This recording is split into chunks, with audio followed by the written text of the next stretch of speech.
All right, everybody, settle down, relax. Okay, we're gonna go ahead and have a little cook here. You know, in my dedication to y'all, because the six paths so loveth the world that he gave his only begotten podcast or commentary video. I don't know, but anyway. I don't eat. Okay, babe. If you're done, all right, go ahead and put in the microwave, I guess. Be careful, okay? I think I have that bag in there. But anyway, oh my God! Before I even get into my cook, oh goodness, where are my manners? It's the Six Paths Commandments. Six Paths Dice here, Mr. Lane. If you need me, beloved, be careful with that. I think I got that plate in there. Okay, be careful. Hold on, y'all, because I ain't trying to get into this cookie. Anywho, all right. Anyway, let's go ahead and get into it. So, in my infinite dedication to this channel, I be forgetting to say, please, I got to feed these babies and babies I may not know about. Please, if you can, if you enjoy the content, if you rock with your boy, even if you don't enjoy it, put a like, share, and subscribe. If you watch it from Instagram, put a like on that drawing. Share it to your profile. Share it to your story. Share my message, man. It's your boy. You understand? You watch me from YouTube, please like, share, subscribe. I really appreciate it. If you watch it from Facebook, like, share, and follow. I'm sorry, I cannot change my name on Facebook. It says Trey Dice and I got bars. Sorry. I haven't been Trey Dice. Goodness, I don't know. Last time I ain't been Trey Dice since like 2012, 2013. It's like long time. I'm just Dice. I always kind of just been Dice, but anyone who knows me knows I go by Six Paths Dice, Mr. Lane, if you need me. Because I'm a real person who has real feelings and real thoughts and emotions. But we're going to get into a different thought and emotion. We're going to get into Beloved. Now, I didn't know I was looking at Columbus Short this whole time. Because, I don't be seeing Columbus Short on a regular basis. I don't know what he sounds like. I just know he a light-skinned dude that was in Stomp the Yard. And some years ago, he knocked some guy's teeth out. Now it's crazy. That's one of my biggest fears is getting into a fight and they, a dude catching me to the point where he knocked teeth out. Oh my God, you get teeth knocked out is crazy. Goodness gracious. So anyway, which makes sense. They are teeth. Teeth are not indestructible. It makes sense that someone can knock your teeth out. So I would hate for someone to knock out a tooth. Ooh. The thought of it makes me shudder. You understand? So anywho, Columbus Short was on this podcast and they were asking him about interracial dating and why more black men seem to be dating out, right? Now, he didn't say anything nasty. He didn't get into all these negative stereotypes about black women. He went through our whole history. And again, what he's proven is that no one cares. Nobody cares. Okay. And at some point, my man was he was playing. I don't want to say playing some holes. That sounds crazy, but he was playing golf. He was having a golf game, right? And during the golf game, he decides, you know what I'm going to do? Let me go ahead and make an apology video. While I'm between, still pause between these holes. Oh man, sorry, yeah, nasty. I know. But that's how the story goes, and it's going to go how it's supposed to go. So just so y'all have some context, I'm gonna play one part. It's 4 parts to it, okay? And y'all go ahead and check it out. Let me know how you feel.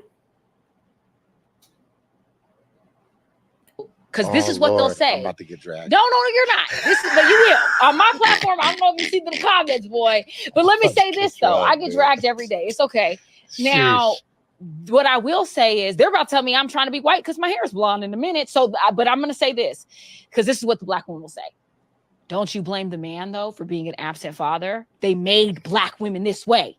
That's what they're going to say. So I want you to answer Let me talk that. about it being a man. I'm going to answer all your questions. All right. Well, hold on. Matter of fact, we got time. Let's go point by point. If you are an adult, no one made you nothing.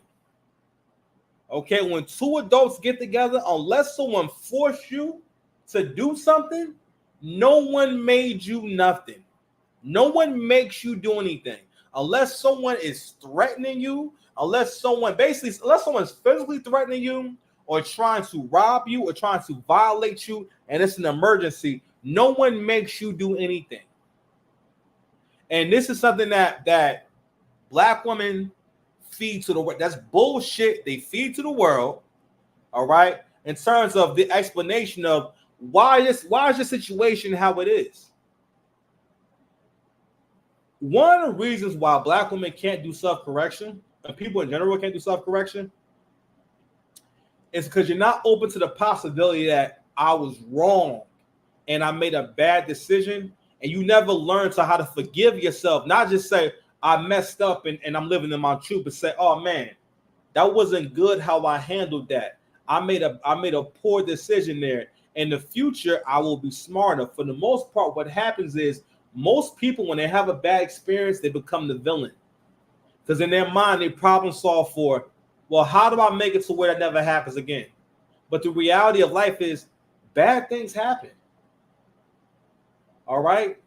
You cannot harbor doubt just because heaven doesn't lend you protection. In Buddhism, we talk a lot about how life is not always peachy keen. We talk mostly about how do I deal with the tough shit. All right? But I always put it to people like this. Push-ups actually hurt, don't they? When you can't do a push-up, don't it hurt? When you can't do a squat, don't squats hurt? Don't run and work. If you're a person that'll never walk, and I say, hey, bro, let's go ahead and walk for a half hour, an hour, and let's keep up a pretty good pace. To a person that don't walk every day, that's going to hurt. But if I walk all the time, if I'm always doing push-ups, if I'm lifting weights actually hurt. If you lift weights, you forget that they used to hurt. But you found the way to turn that pain into something positive by being active when you got used to it. Isn't that crazy how something that was painful is now a good thing, and you look forward to doing it if you lift weights, or do any kind of exercise, right? Right. And that's relevant because, isn't life mostly inconveniences? Isn't life is mostly problem solving and being uncomfortable? It's up to you to problem solve to get rid of those discomforts or those inconveniences in the future. You're supposed to say, you know what? I don't like this. Okay. What can I do to problem solve to not deal with this in the future? You know what I'm saying? So that's one aspect that I want to touch on. Also, this is one of the things that Kevin Samuels talked about, how Black women, for the most part, do not like to hear anything else out of a Black man's mouth except humble rhetoric, one that says your opinions, your thoughts, and your feelings rank higher than my own. A lot of Black men think it's an honorable and great, because that's in our culture.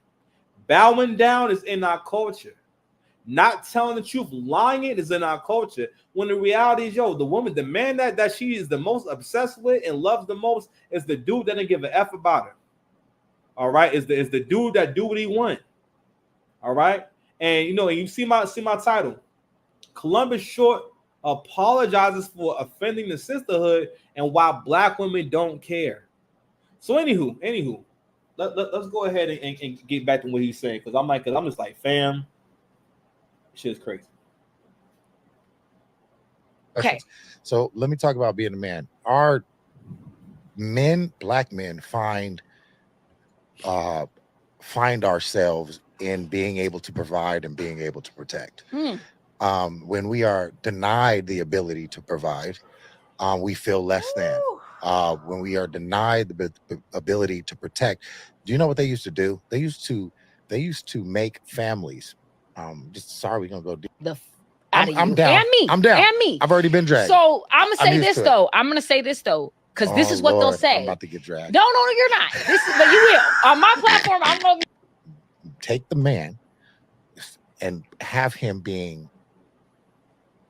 violated in front of the wife, the kids, by another man, and then thrown. He's talking about buck breaking. He's talking about how white men will go out their way to destroy the image of that man's masculinity in the eyes of his family. We're talking about how when the slave masters used to used to S.A. these men. They used to sometimes remove their penises. All right, with you can do the math, right? They used to go and take their wives and sleep with them and give them mixed babies. You know what I'm saying? So he's getting into that. So and again, when you see these clips, Columbus Short is not in here making fun of them, talking crazy, talking trash, and just saying, yo, to hell with them. Go ahead and get you a non-black woman. That's not what he's saying. He's going through our history. And it's all true. Okay, which is crazy. Hold on, let me go ahead. Back into the family, and what is that woman? If you can't protect yourself from them men, how are we supposed to trust you? How to protect us? So that started this. Now let's get to it. What is it about? There's cultural things. You're Persian, so that Persian side, that Armenian side, that Mexican side, that Asian, Korean, Japanese, that other side is where culturally, those women were not. Those women were taught to hold down and be very subservient and submissive to their men. But it's more than subservience. It's don't get it twisted. I know you know how to cuss a man out thoroughly, but as soon as you cussing him, take the man and half out, you still making dinner, you still washing his clothes, you still cleaning the house. And you're not doing that with, this is my job. That's just what you were trained to do. And I think that kind of training, how you want to ride in a Bugatti, how you want to go on a yacht, but you don't know how to wash your own clothes. You don't know how to vacuum. You don't know how to you don't know how to cook, girl. You don't even know how to cook. So, you know what I'm saying? I'm not saying that's all black women. I'm just saying, let's get down to it. Ooh, I'm in trouble. We are about to be in trouble. You still make it. But you know what's funny is that he's joking about it and whatnot. But you gotta ask yourself, why do they have to preface and say, you're gonna get dragged? You're like, oh my God, I'm in trouble, this and that. The reality is, y'all can't do nothing to this man. And again, this furthers the idea, and I keep telling y'all, I heard Crimson Curse say this, and someone else said it too, how when it comes to black culture, black women are the white people of black culture. They see their wants and needs as higher and more important than everyone else is. They feel as though they can violate, all right, and they can impede on the rights of other black people, which includes black women, children, and men, but mostly the children and the men, right? They perpetuate and believe that no matter what position that they are in life, no matter what's wrong with them, what their problems are, they're always better than a black man. And the thing is, they raise the boys to believe these things. And let me tell you why you dead wrong about all that shit. You know why you dead wrong about it? I always ask this question. I ask my grandma this question. How can the nation be strong? How can the group be strong if the men are weak? How can the men grow to be strong men if you make the boy think that he's less than the girls?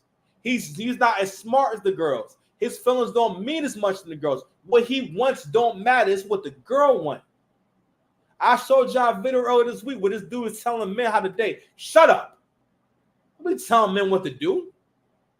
Because in real life, we tell other men what to do like they stupid. You get punched in your mouth for that, don't you? Because if I was talking to a friend of mine and I get too condescending and I keep going like that, yo, he gonna start harboring some ill will towards me. Levi, can you give me a salsa, please, out the refrigerator? At some point, it's gonna get a little confrontational. But this is the acceptable way to address black men. Stay in your place, Negro. Thanks for loving. Thank you, babe. Stay in your place. And even when he's telling the truth, he's still. I don't care. I don't care who see my videos on. First of all, I'm not saying nothing foul, and I'm not lying about nothing. And I ain't blaming nobody. We going through the history, beloved. You understand?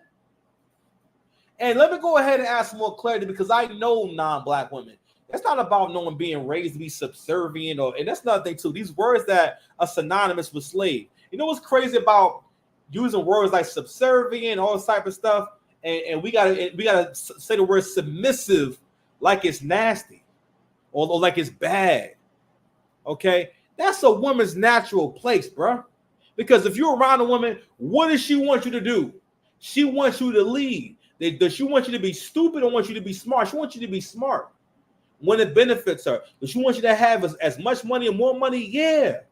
Don't she? She wants you to have your ish together. She ain't, you know what I mean?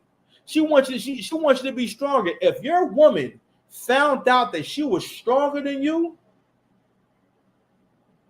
or that she can lift heavier things than you, or she has more heart than you and more courage than you, yo, respect is out the door, isn't it?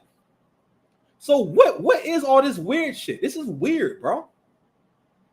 And it's nasty, and it gotta stop, because this is another reason why black people are at the bottom. And again, black men are going to have to stop apologizing for having an honest conversation about our history and our community. And then again, we have to start, black people in general have to imagine, have to think about what matters the most.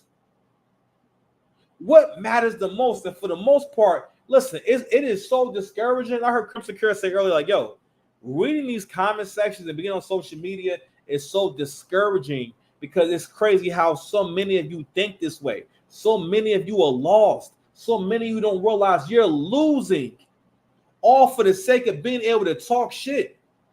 That's what it be about. It's shit talking. It's being able to talk shit rather than say, but what actually makes the community successful? And a lot of black people in general, they cannot think that far. A lot of us want a savior. We want someone to come and put us on, rather than do the trial and error and find your own way. A lot of us want to cheat the system. Black folks love doing shit wrong. We take pride in coming somewhere knowing that's the dress code, but I came in my do-rag. All right. I know I'm supposed to be here at 9 o'clock, but I came at 9:15. What's up? What you gonna do? Who else you gonna do? Who else you gonna get to do my shitty job? Because that's how black folks be thinking. Never forget, I was on a date with an older woman, right? A few years back. This is back when I was just doing like my cause and effect shit. Like, all right, if I go on this many dates and I put this into the world, I should be able to attract more women, right? So we hung out and whatnot, and it was like a terrible date, but it pretty much was. I gave you a free dinner. That's basically what happened. You got free dinner. You know what I mean? That's kind of what I was doing back then. That was the whole free dinner program that I was doing. You understand? And I remember her telling me how, yeah, she was basically saying how, because she worked in New York, and she was talking about how, like, yeah, so I'm late. I'm pretty much, she's basically saying I'm late to work every single day, but once I'm there, I do an amazing job. And she didn't really say, oh, I'm late to work because, oh wow, it's raining outside. She wouldn't say I'm late. Sometimes I'm late because this and that. She made a point to talk about how even though she's late to work every day, she does an amazing job. A lot of black folks have a lot of trouble with structure and discipline and time, because our culture negates it. Our culture says, yo, again, because that's a way of establishing dominance. All right. I mean, like, yo, at the end of the day, you may not like someone who breaks the rules, right? But when someone comes into a situation and saying, I don't really care about the rules like that, or I'm going to break this rule right here, and like, yo, if no one holds them accountable, in their mind, they've won.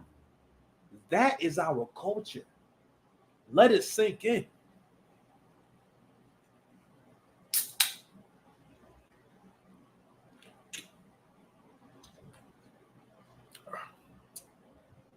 Blackberry with lemonade. Waterloo. You know what I'm going to say. Oh, it's raining. Oh, so that's why my signal came down. Waterloo. You know what's up. You owe me. Check. God damn it. So let's go ahead and get a little more into this video, man. cooking dinner. You're still washing his clothes. You're still cleaning the house. And you're not doing that with, this is my job. That's just what you were trained to do. And I think that kind of training, how you want to ride in a Bugatti, how you want to go on a yacht, but you don't know how to wash your own clothes. You don't know how to vacuum. You don't know how to you don't know how to cook, girl. You don't even know how to cook. So, you know what I'm saying? I'm not saying that's all black women. I'm just saying, let's get down to it. And even and no matter what, right? Black men will get on these podcasts, will make these statements, and then make them as if they have to be afraid, as if black women are trying to protect your image. Black women are the ones who, for the most part, make it their business to destroy their man, to bring him down, to hurt his feelings, to tear down. Let me tell you something. Black men have the lowest self-esteem out of any other group of men. And a part of that is because, again, in our community, there was a property and owner relationship between you and your woman. Your woman sees herself as your property owner. She feels as though she owns you. And like you're somewhere between like a dog and a car, for the most part. If she don't want the dog no more, all right, I don't got a dog no more. Or I don't got this car no more. It's this, that. Or if the car ain't being taken care of, no one's going to call the cops on her for not taking care of a car. No one's going to call the cops on you because you didn't take care of your dog. All right? You damn near got to be trying to skin your dog outside. And even then, who's going to call the cops? Who's going to do anything about it? Because, it's your dog. It's your property, right? And the same thing with relationships. For the most part, I've never heard a black woman shame another woman for being terrible in a relationship, or being a terrible girlfriend or a terrible wife. You never hear a black woman establish what is a good wife, what is a good girlfriend, and what is a good woman, right? And I always ask this question I always ask black men this question. And this is something that I heard Sistahood say. Sistahood said, all men, when I first meet them, unless they prove otherwise, deserve basic masculine respect. She's not talking about getting down on her knees and bowing down, or bringing every man that she comes across in her building a hot steaming apple pie, or some random man can say, hey, you come wash my dishes and do my laundry. If I don't know. No, she's not saying that. She's just saying basic respect. Hello, how you doing? This basic consideration, right?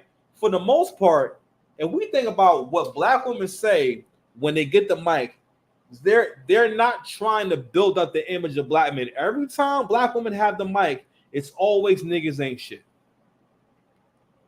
All right? Or something to do with that. I remember in my relationship, right? My last relationship, like there was a few times where like, out of nowhere, like my girl would say, and that's why I say I can't rely on any men in her life. Because she's talking about her father and talking about, she mostly met him and met her child's father. All while being in a relationship with someone that she's talking about she wants to be married to, which was, I guess, not true. I'm just saying, like, and she said that, like, I wasn't outside. It wasn't like I let her down on some kind of way. She just said that because, and one of the reasons why she said it was because, again, a part of black culture is victimhood. All right. And women are more likely to live in victimhood because they like to nest and stay, and experience.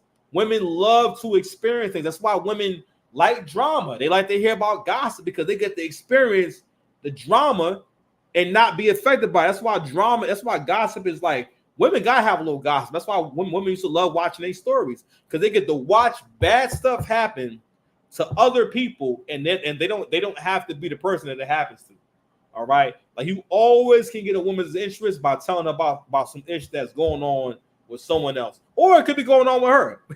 But women enjoy that kind of stuff. Because they like to experience things. Men not so much, unless he's like an emotional guy. You know what I'm saying? He's an emotional Emmanuel. You understand?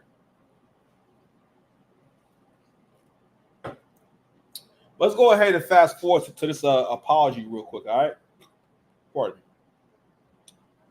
Where that drawing at, man? Where that drawing at? Because I already covered this in the last drawing, but we're gonna go ahead and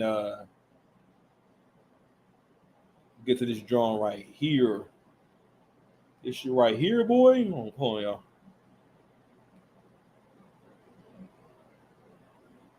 Oh, I guess I. Oh, okay. Give me a second, y'all.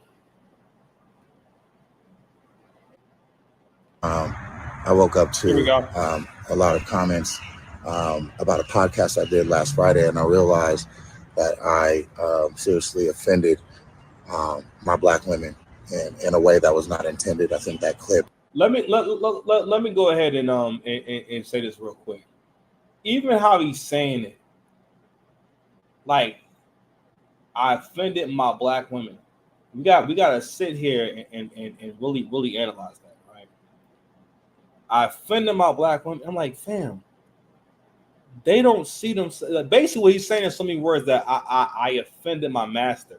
I offended the gods. I have committed an offense. I'm sorry, y'all. I'm sorry. I began so excited about stuff that I would lose my train of thought. When I brought up the point about with 60 guys, I don't know if I covered this or not because I'm not able to rewind, right? When she was talking about how she gives every man basic masculine respect.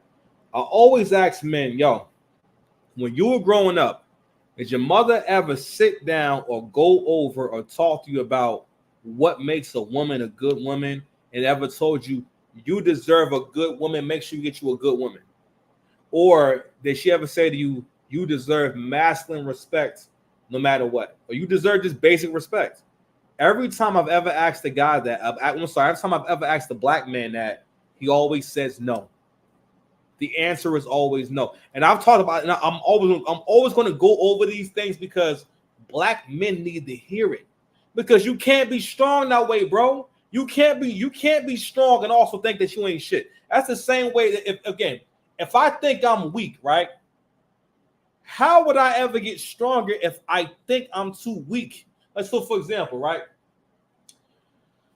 If we talk about bench pressing, that bar alone is 45 pounds, right? Let's say I ain't really bench pressed like that before, but I got a little something, right? And I'm able to put 20 pounds on there, right? And I thought the 45 pounds was heavy.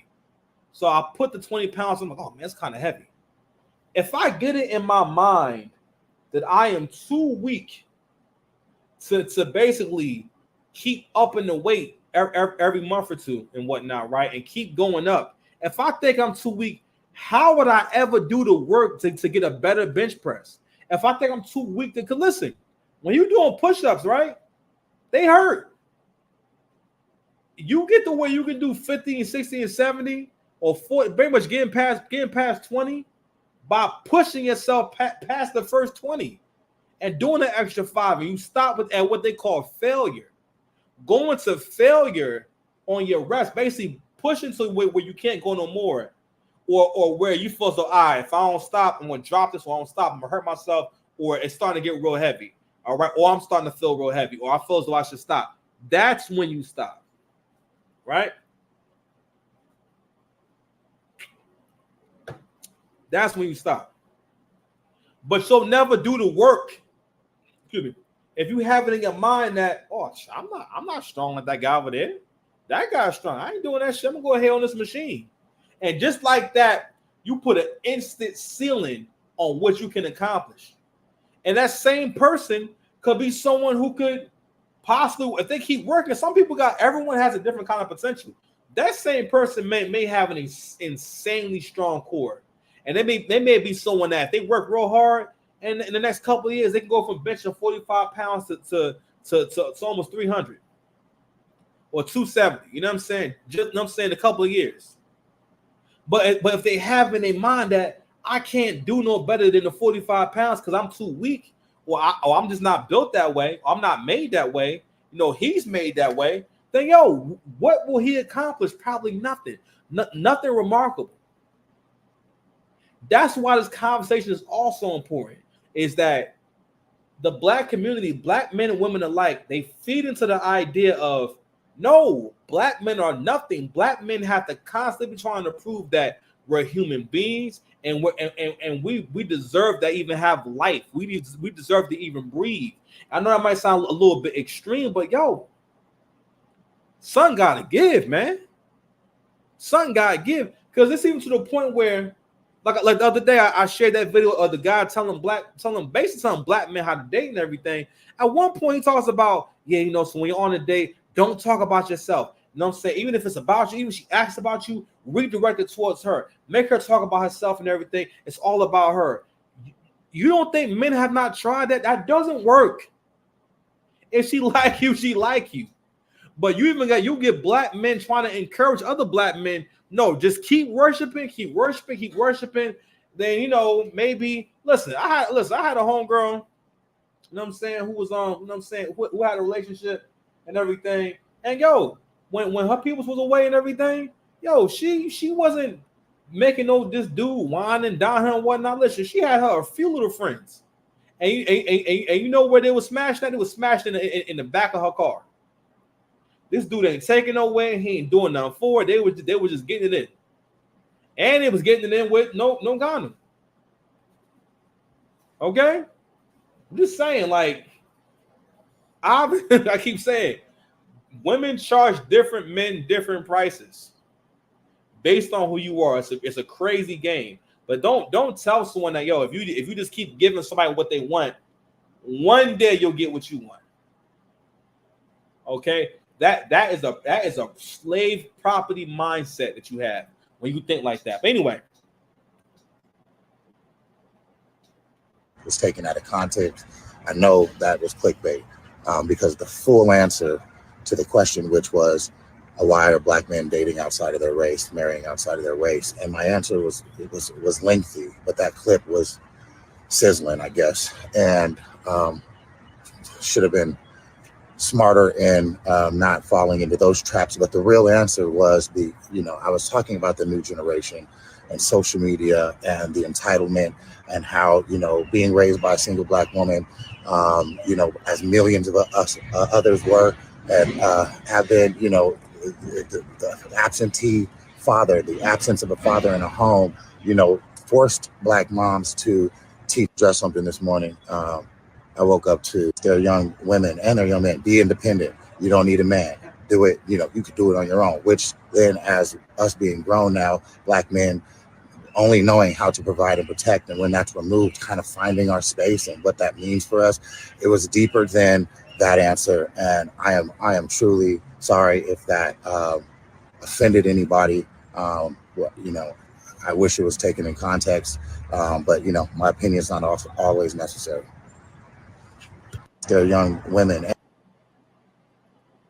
and their young men. And you know what? I was gonna read the comments, but it's gonna make the video too long.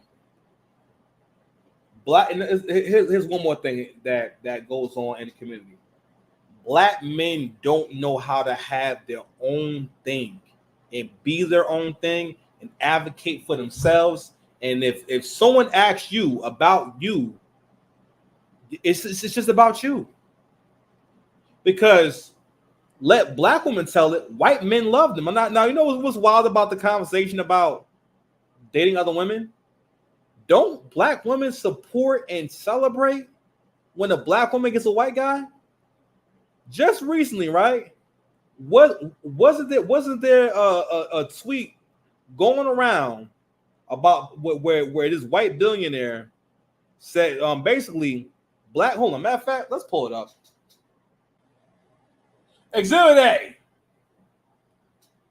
Shout out to Ben Horowitz. I don't know who the hell that is, but he's a billionaire. Shout out to him. He got the bag. Billionaires prefer black women. They are loyal and guard your interests. Black wives are for grown-ups. Bro, I don't know who put that out there, but when that tweet was put out there and black women found out that was a billionaire and he was a white zaddy saying that, it was all kind of celebrations, all kind of shit talking. And guess what he was talking shit to? Jermaine. They was talking ish to dark-skinned Jermaine and light-skinned Jermaine. That's me. I'm light-skinned Jermaine. Holla at your boy. Y'all deserve me, man. I swear. I just be lighting y'all up. But anyway, they would celebrate. You know why it's a celebration? Dennis Sperling put it perfectly. Right? When black men date outside the community, first of all, black women see anything that black men have as belonging to them. So when it comes to resources and assets and money, that money in their mind belongs to them. So when he's with a black woman, that means that the money stays with basically a black woman has access to it. Whereas if he leaves the community, a black woman is no longer benefiting from his resources and who he is. Okay, what are you doing over there? Sound crazy, right? Versus if a black woman gets a white man, the perception is that basically black women basically are being elevated. Black women are getting getting the man's resources if she's able to get a white guy with some money. You know what I'm saying? If that's possible. And another thing that's interesting about that shit is the fact that very few of y'all get literally within a few percent of y'all marry white men. Because the man gotta ask you. He has to want to talk to you, be interested, and he has to ask you to marry him. You have to marry him. So therefore, if only a few percent of y'all married to white men, what does that tell you? Overwhelmingly, people marry people who look like them. Period. Black men still marry black women at an overwhelming percent, over 70%, I believe. But something crazy. No, not 70%. I'm sorry. It's higher than that. It's way higher than that. Probably it's definitely close to 90%. All right. It's not a large number at all of the black men who are married to white women. Is very small. All right. Not very many. Because again, it's not as common as you think. As far as people getting together and having a marriage and kids, it's not as common as you think. All right. But here's the funny thing about that whole thing, right? Let me share this with you.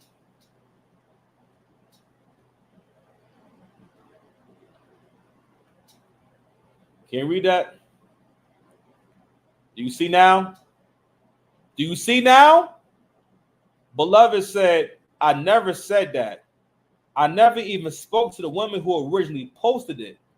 I sent her a cease and desist, but I love my wife, but I don't talk like that about groups of people. And what's funny about the whole thing is that that's not even how smart people talk. And ain't but in comparison to the people in the world who exist, the people in the world who are successful, how many of them are billionaires? And how many billionaires do we think he knows? And what would he base that on? What do you mean billionaires prefer black women? Like he said that shit as if like he's from a country of billionaires. He's from Billionaire Island. He's from the United States of Billia. You know what I'm saying? A billionaire is the status according. What are you doing? Making some weird sounds over there. Billionaire is a status you achieve by owning or having a name on assets and liquid cash and all that put together. All right, take a whole lot to be a billionaire. All right, and again, I get it, right? But the point was that we getting validation from Zaddy. We getting validation from white men. All right, because come to find out, black women they love a white man, don't they? Don't they? I'm just saying, because it's not controversial. It's not a betrayal. It's not you know why it's not controversial. It's not a betrayal, and it's nothing to talk about. When black women talk about dating white men or dating out and whatnot, because in our community, black women can do what they want. Black men are the ones who you need to watch. Negro, you better stay in your place, Negro. You better watch that, Negro. I don't know. All right now. So anywho, that's all I got to say about that, man. We about 40 minutes in, man. I appreciate y'all if y'all stay with me this long. 6 past dice, Mr. Land, if you need me, man. Y'all be safe. Y'all love y'all. Please like, share, and subscribe. Please share the content wherever you are, man. Hope y'all have a wonderful day. Peace.